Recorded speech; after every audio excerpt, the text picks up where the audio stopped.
The Galactic Institute of Unified Knowledge was one of the most advanced schools in the galaxy.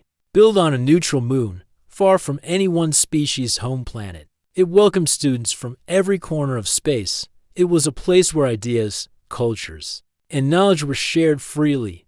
On this day, the main lecture hall was full of excitement. The new semester was beginning, and over 100 students from 30 different species were seated in curved rows, staring at the stage where a large holoscreen flickered to life. The room buzzed with nervous energy. There were creatures with scales, fur, feathers, and even ones with translucent skin. Among them sat Mason Reyes, a young human from Earth. He wore the Institute's basic gray uniform, his dark hair tied back, and his face calm. He didn't look nervous. In fact, he looked bored. Next to him, a thin alien with 6 eyes leaned. "You're from Earth," it whispered. Mason nodded once. "I heard your planet is dangerous." "Only if you're not careful," Mason replied with a small smile. Just then, the holoscreen showed the seal of the Institute, and the lights dimmed. A tall, insect-like alien with a metallic voice stepped forward. It was Professor T. Revax, head of xenobiology. "Welcome, students," T. Revax said, its mandibles clicking with each word. "Today, we begin with a vital lesson, substance awareness." The professor gestured to the holoscreen, and a slideshow began showing different substances from across the galaxy, some helpful, others harmful. "You all come from different planets."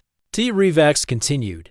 "What feeds one species can kill another. Your biology is not the same. Understanding these differences is key to survival." Images appeared, a glowing fruit from Zinta that was food for one species, but melted the insides of another. A thick blue liquid that acted as medicine for some, but was explosive when mixed with air. Then, the screen went dark, a warning symbol. Blinked red. "Now, this," T. Revax said with a pause, "is one of the most dangerous substances we've ever encountered. It comes from a planet known for its hostile weather, unstable wildlife, and unpredictable climate. The planet is called Perth." Most of the class leaned forward. "Earth," one student repeated. Tervax nodded. "Yes, this substance is labeled Cafnix. It was discovered in Earth's native settlements and is a byproduct of roasted seeds from a plant known as coffee." Mason lifted his head slightly, a tiny grin forming on his face. T. Revax tapped the screen. A chart appeared showing the chemical structure of Cafnix. "It is acidic, highly stimulating, and toxic to over 89% of known species," T. Revax explained. "Even a few drops can cause rapid heartbeat, nervous system overload," and suddenly, the alien sitting behind Mason raised a hand. "Professor," it asked, "if it's so dangerous, why was it consumed on Earth?" T. Revax gave a long, clicking sigh. "Because," it said, "humans are unusual. Their biology is unpredictable.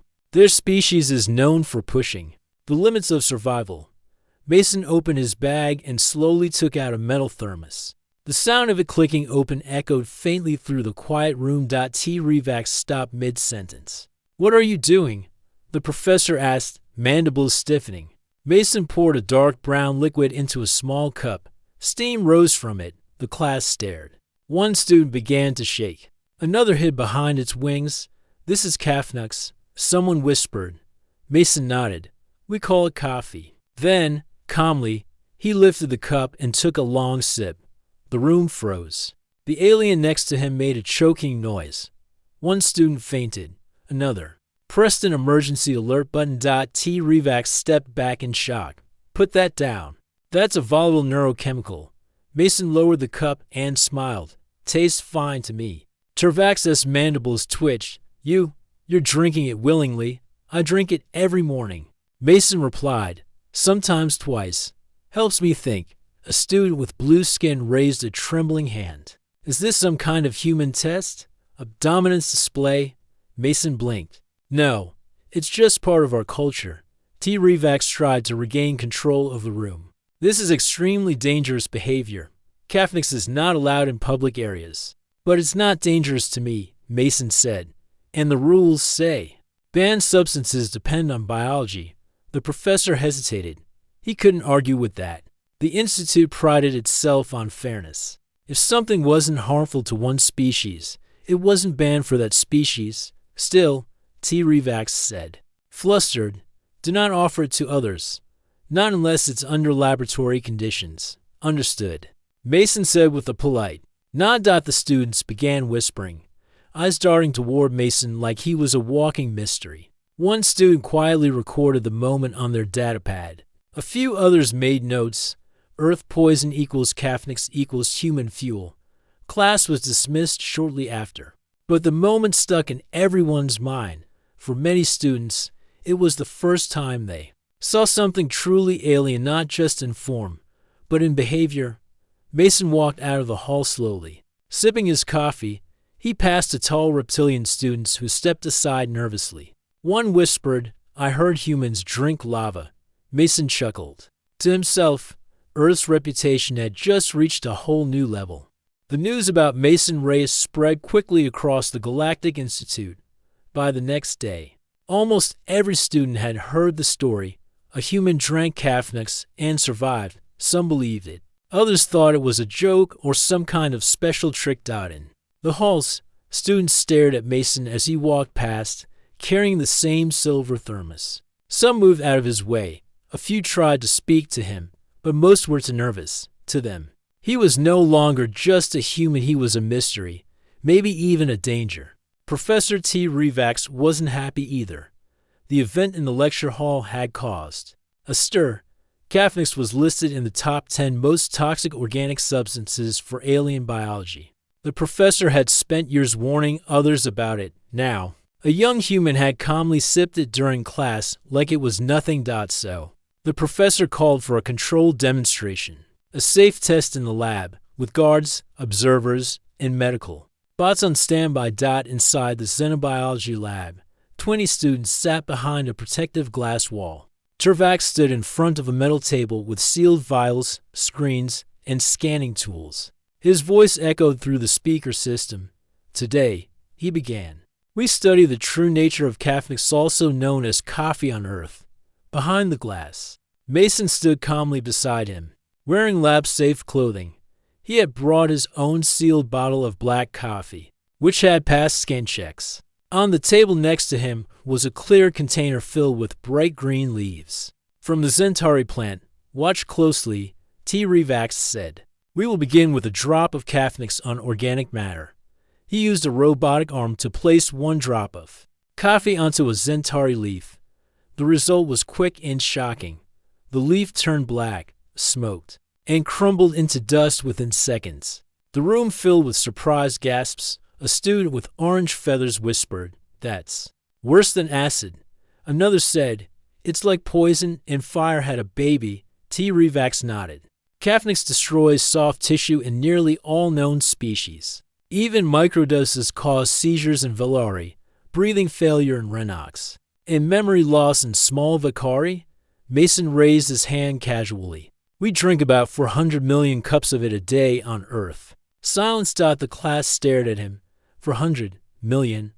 One student repeated. Mason shrugged. More, probably. Some people can't start their day without it. Tervax stared at Mason with confusion in his bright blue eyes. Human biology is a paradox. That's what makes it fun, Mason said with a grin. Now came the second part of the test. Tervax turned to a screen. This next step is purely observational. Mason Reyes will drink the Cafnix again under lab conditions. He handed the cup to Mason, who raised it slowly. Cameras zoomed in. Students held their breath. Mason took a long sip, then smacked his lips. Still hot, perfect, no sign of pain, no sweating, no shaking. His heart rate remained normal on the screen. Brain activity stayed steady. He even yawned a little. Tervax paced nervously. Do you feel strange? I feel more awake. Mason replied, want to do my homework now. The students began to whisper again. This was no joke. Mason was clearly fine. The Cafnix didn't harm him. It helped him. One curious student raised a hand. How does it work for humans? Why don't you get hurt? Mason thought for a moment. Well, Earth is rough, our planet. Has storms, wild animals, strange plants, and bacteria everywhere. So our bodies got tough. Coffee gives us a little shock to the system. It helps us focus. Not everyone drinks it, but lots of us do. A tentacled student asked, "Is it used in war?" Mason laughed. "No, it's used in breakfast, after." The demonstration, the students were full of questions. Some wanted to know what other dangerous things humans could eat or drink. Others wondered what else was common on Earth but deadly to them. "Do you eat lava?" One student asked seriously. "No," Mason said, smiling. "But some humans like really spicy food. It's almost like lava." T. Revax watched the class closely. Something had changed. The students didn't fear the human now, they were fascinated. Some even admired him. But the professor wasn't ready to celebrate. He spoke again. "Let this be clear. Just because humans can handle caffeinax doesn't mean anyone else should try it. Your biology is different. It could kill you." Mason nodded. "He's right. This stuff is strong. Even some humans get jittery or sick if they drink too much." Still, the room buzzed with excitement. One brave student raised a hand. "If we tested just one drop, could we build up tolerance?" Tervax raised his claws. "No experiments outside the lab." Mason gave a small smile. "But maybe, one day, with help and study, a version could be made that's safe for others." T. Revax sighed. "I suppose. That is a scientific path, controlled, slow, and safe." The bell rang, and the students were dismissed. Some walked away in silence.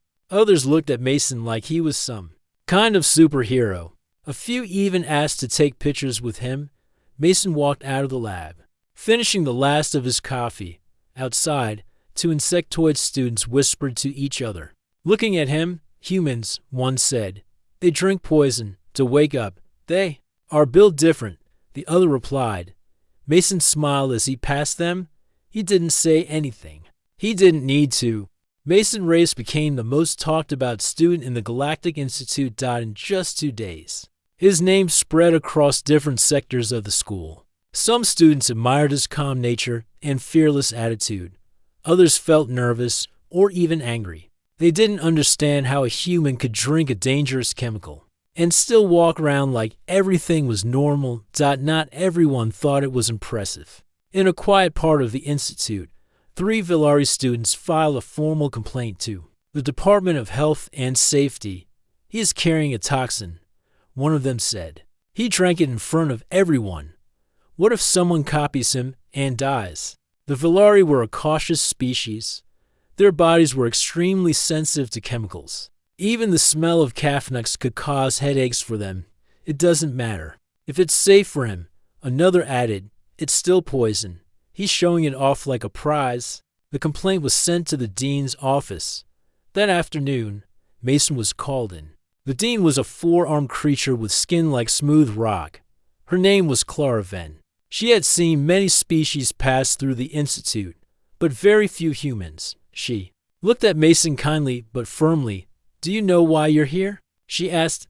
"Because I drink coffee," Mason replied. Clara nodded. "There's concern. Some students are afraid. Others might try to copy you.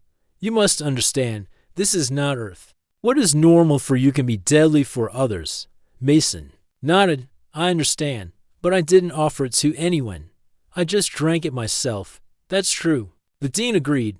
"Still, we need to take this seriously. So, I'm giving you 2 options." Mason leaned forward. "Option 1, you stop bringing caffeinax to public areas. Only drink it in your quarters." "And the second?" Mason asked. "Option 2, we start an official scientific study. You work with our xenobiologists. If you agree, we will test caffeinax under strict rules. We will explore if it's possible to make it safe for others or at least understand why it works for humans." Mason thought for a moment. Then he smiled. "I like option 2. 3 days later, the Institute's lab was prepared for the study. The test team included 2 xenobiologists, 3 student observers, 1 medical bot, and Mason.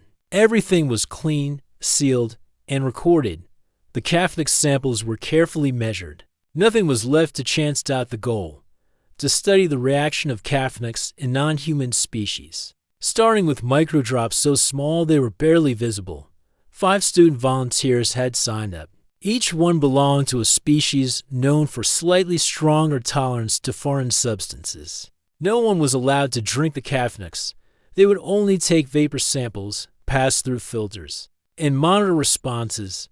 The first test subject was a Dronari, a jelly-bodied creature with slow, thoughtful speech. The vapor was released through a small vent near its breathing pores. The result? The Dronari blinked slowly and said, "It smells sharp, but I feel alert. No pain. Surprised." The team took notes. The second subject, a winged Norlin, reacted differently. "My heart is fast," she said, "but not bad. I feel like flying." She began flapping her wings rapidly until the medbot gave a calming mist. The third subject, a reptilian Sarek, sniffed and said nothing. His eyes got wider, and he asked for math problems to solve. His scores went up by 20%. The fourth subject, a small furry alien, sneezed, passed out for 10 seconds, then woke up giggling. "This is wild." One of the scientists whispered. T. Revax observed everything with growing interest. He was still unsure, but even he couldn't deny the data. Cafnix was dangerous, but not to everyone. And for some, in tiny amounts, it had strange positive effects. Later that day, Mason met with the group again. The lab was calm now. He sipped his coffee while they reviewed the results. One of the researchers turned to him. "Your body doesn't just handle Cafnix, it welcomes it. Your system processes it faster than expected. Your heart rate improves. Your brain shows increased focus." "Yeah," Mason said. "That's why we like it." T. Revax tapped his claws on the table. "You said earlier that Earth has many dangers. Explain that." Mason nodded. "Earth isn't an easy place to live. We have bacteria, viruses, storms, volcanoes, wild animals. We evolved by surviving all of it, so our bodies became flexible, strong, but also adaptable. The younger aliens. Listen closely. We learned to take risk," Mason added. "Sometimes. We even made those risks part of our culture. Like coffee, it makes us feel sharp, makes us feel alive." One student raised a hand. "Is this why humans eat spicy food?" "Too exactly," Mason said. "It hurts, but we like the feeling." Tervax muttered to himself. "This explains the chaos reports I read from Earth colonies." The final part of the day involved one last question. A volunteer asked Mason, "Do you think Cafnux can ever be safe for other species?" Mason looked at the glowing vial. "Maybe, if it's studied carefully, if it's changed just a little. I think we could make something like it, a soft version, a galactic-friendly blend." Tervax nodded slowly. "A diluted formula might work. We'd need more research, but perhaps one day." Mason smiled. "A cafe for the whole galaxy." The class laughed. The moment felt light, but something had changed. The fear around the human had turned into curiosity, maybe even respect. As the group cleaned up, a tall student approached Mason privately. "I never talked to a human before," he said, "but now I think you're kind of cool."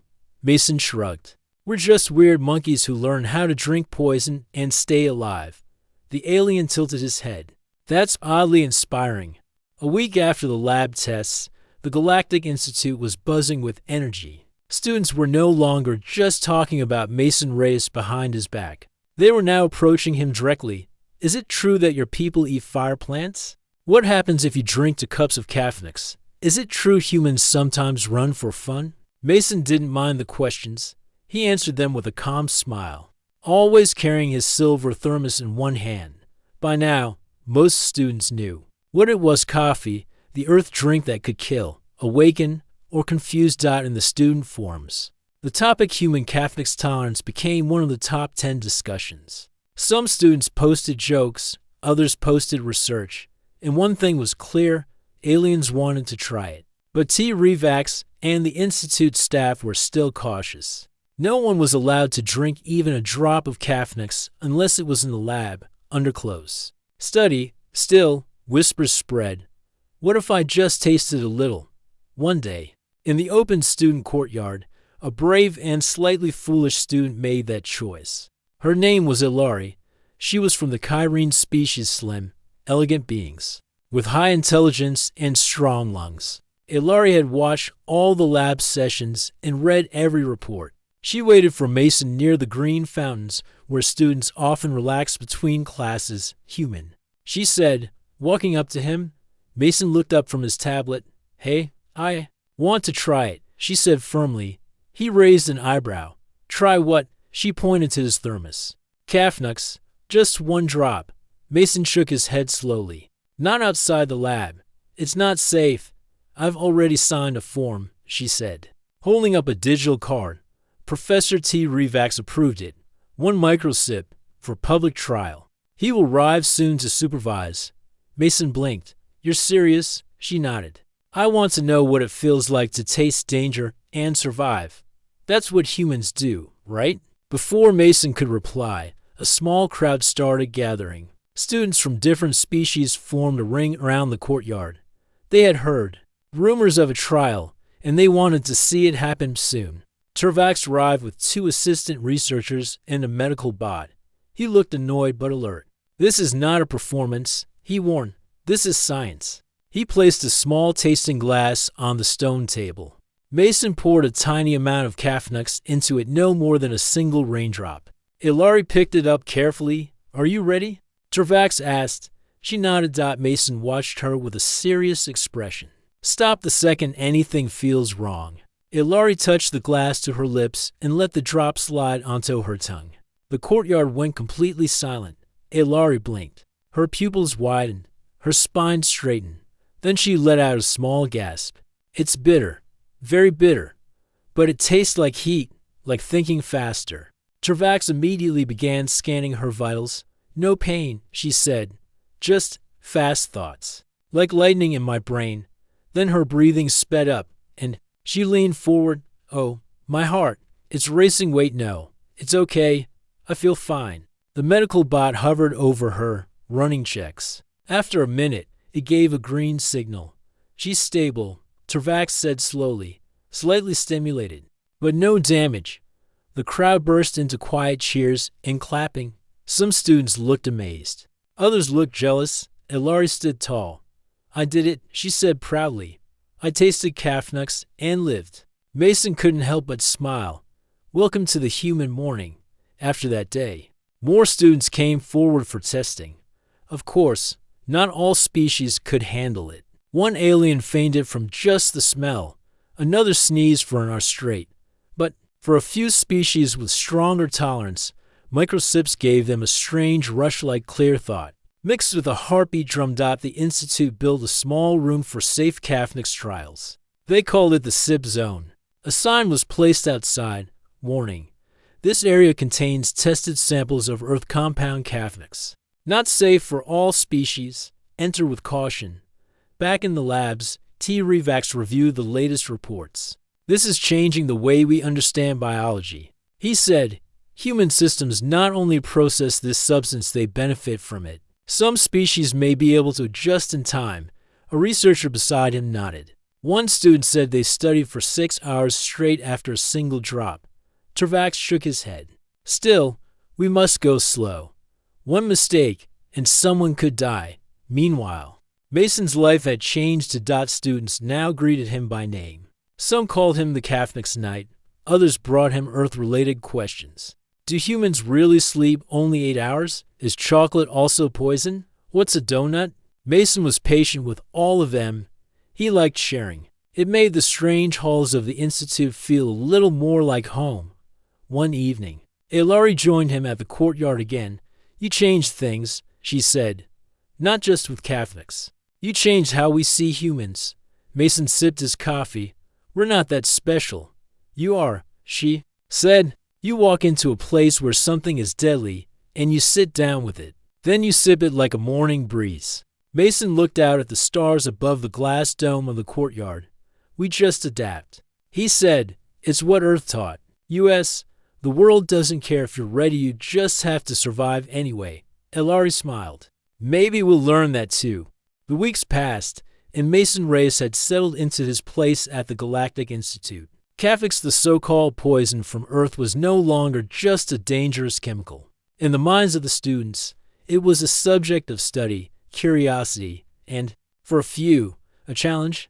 Mason noticed more eyes on him in the hallways and classrooms, not just from students, but from diplomats and visiting scholars. His ability to tolerate Kafnucks had made him an unofficial ambassador for humanity's strange biology. One afternoon, during a cultural exchange event, a Zarn diplomat approached Mason with a challenging look.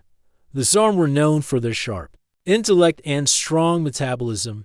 They had scales, horns, and a reputation for being tough. The diplomat's name was Zielter. "I hear you can eat and drink things that would harm most of us," Zielter said, folding his arms. Mason smiled. "That's the rumor." Zielter raised an eyebrow. "Then let's see how tough you really are." Mason laughed. "What do you mean?" Zielter reached into a bag and pulled out a bowl of kapasniks. The glowing red noodles were famous throughout the galaxy for their intense heat. Many species avoided them completely. The kapasniks wasn't just spicy, it was painful. "Eat this," Zielter said, placing the bowl in front of Mason. "If you can finish it. I'll admit humans are made of stronger stuff." Mason looked at the noodles. The steam rising from them was bright red. The smell made his tongue tingle. He picked up a fork and took a bite. The heat exploded in his mouth. His eyes watered. His face flushed, but he kept eating. Zielter watched. Carefully, Mason swallowed and took another bite. The pain was sharp but familiar. Zielter nodded slowly. "Impressive." Mason finished the bowl. "See," he said, wiping sweat from his brow. "We don't just survive poison. Sometimes we invite it in." The story of Mason's kapasniks challenge spread fast. It became a symbol of human endurance, something the other species didn't understand fully. Back in the classrooms, students debated. "Why can humans handle this?" asked a Vakari student. "It's their biology," said another. "Their evolution." "Evolution of what?" the first student asked. "Pain tolerance, risk-taking?" Mason, overhearing the conversation, joined in. "Our world is tough," he explained. "We live with danger all around, sharp plants, wild animals, extreme weather. Our bodies had to adapt. We don't just avoid poison. Sometimes we turn it into strength." The students listened carefully. Some nodded in respect. That evening, Mason sat with T. Revax in the Institute's garden. The air was cool, and the stars shone bright. T. Revax looked thoughtful. "Your species' ability to handle toxins is remarkable. Not only Kafnucks, but other poisons too." Mason shrugged. "It's survival. When you grow up fighting storms and bacteria, you get tough."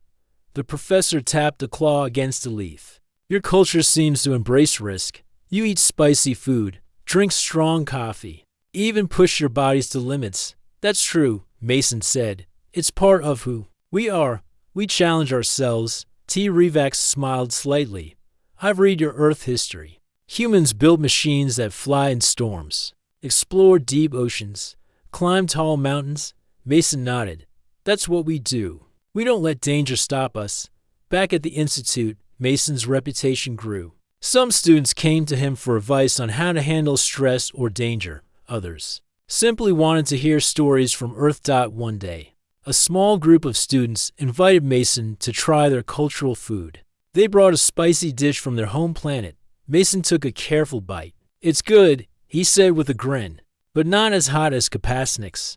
The students laughed. Meanwhile, the Institute's scientists worked to understand the human curve, a term coined for humans' unique ability to survive poisons and toxins that hurt others. They studied Mason's biology, his blood, his nervous system. They found something surprising. Humans had extra enzymes that helped break down toxins quickly. Their brains reacted to stress with a unique mix of chemicals that helped them stay calm and focused. "It's a combination of biology and culture," said T. Revax during a lecture. "Humans face danger every day, and their bodies evolved to handle it." Mason listened quietly from the back of the room. One day, during a high-stress exercise, Mason faced his toughest test yet. The Institute held a survival simulation, a challenge for students to solve dangerous problems under pressure. Mason's group was dropped into a virtual jungle filled with dangerous plants, toxic gases, and hidden traps. While other students panicked or slowed down, Mason stayed calm. His Experience with Kafnux and other poisons helped him focus. He led his group through the jungle with steady steps. At the end, the group won. His teammates cheered. T. Revax nodded approvingly. That's the human curve in action. As the semester continued, Mason's influence grew beyond just tolerating Kafnix. He became a symbol of human resilience, a reminder that some species could thrive in conditions others found deadly. One evening, Mason sat alone on the Institute's rooftop. The stars stretched across the sky like diamonds. He took out his thermos, poured a cup of coffee, and took a slow sip. The warmth spread inside him. The bitterness was familiar and comforting. Mason smiled to himself. Earth had taught him well. He was ready for whatever the galaxy threw at him. The Galactic Institute was changing. What started as a warning about Earth's dangerous substance, Kafnux, had turned into something new, a chance for different species to learn, grow, and maybe even enjoy what once seemed deadly. Mason Reyes had become more than a student. He was a symbol of human strength and curiosity. His calm smile and steady hands with his silver thermos inspired many. But Mason knew the journey was just beginning. It was a bright morning in the Institute's main hall. A large crowd gathered for a special event. Signs outside read, "Introducing Brew X7, the Galactic Coffee." The hall buzzed with excitement. Scientists, diplomats, and students from many planets came to see what this new drink was all about. Professor Tervax stood at the podium, his mandibles clicking softly. Friends and colleagues, he began, "Today we celebrate a breakthrough, a way to share Earth's famous Kafnux with all species safely." He waved a clawed award, a glowing container, on the stage. Inside was a dark, steaming liquid labeled Brew X7. "This is a carefully made version of Kafnux," T. Revax explained. "It is diluted and adjusted to be safe for most species. It retains the stimulating effects, but removes the dangerous toxins." The crowd murmured with surprise and curiosity. Mason stood nearby, holding a small cup of the brew.